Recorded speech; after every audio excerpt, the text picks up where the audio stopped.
Now, the Mets got swept in St. Pete by the Rays. Yesterday was particularly painful because Edwin Diaz, who doesn't look as good as he did before he got hurt, blew the save. He's shying away from using his fastball, Don. I think at the beginning of the ninth inning, he threw 17 straight sliders. A little odd. So they're saying he's a little short on the fastball, so he's reluctant to use it. That could be a big, big issue. Now, Ottavino's been great. He struggled just a little bit, stubbed his toe on Saturday. But they need Edwin Diaz, so he gives up the big home run to tie the game. But what was it, 22 straight saves? I mean, I laugh when they say his first blown save since 2022. Well, it's helped by the fact he didn't pitch in 23. But still have been a long time since he had blown a save. But really, Pete Alonso's really concerning. He had bases loaded twice, both times with less than 2 outs. Couldn't push anything across. Had just one hit in the series, one for his last 28. That's really hurting himself, Michael. It's hurting the Mets, but it's really hurting himself. What is he batting? 206 now. Something ridiculous. But that was a lost weekend. It really was. They could have won all 3 games and won none of them, and that's what killed her. And Friday was just disturbing, too. To be able to score all those runs and still lose, not good.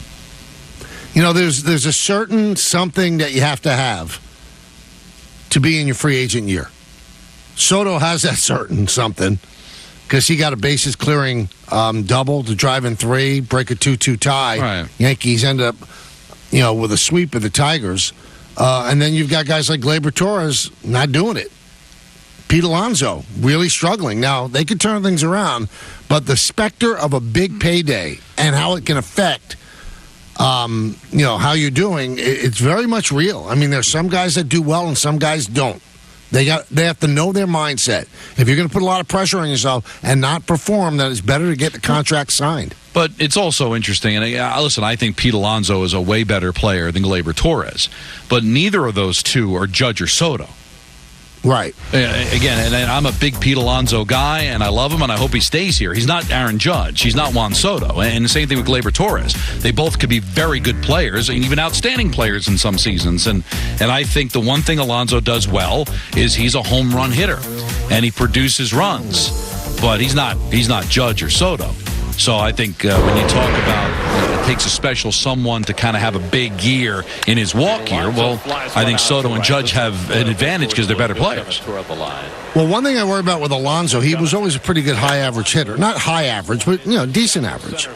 He's hitting 206 now. He struggled with his average, and his on-base percentage is 295. So if you're looking to get $30 million, $35, $40 million a year, you got to do a little better than that. It's interesting when he hit the record 53 home runs, when he broke the rookie record for home runs, he batted 260 that year. Yeah, which is fine. And then when he had the 40 and 131, he batted 271 back in 2022.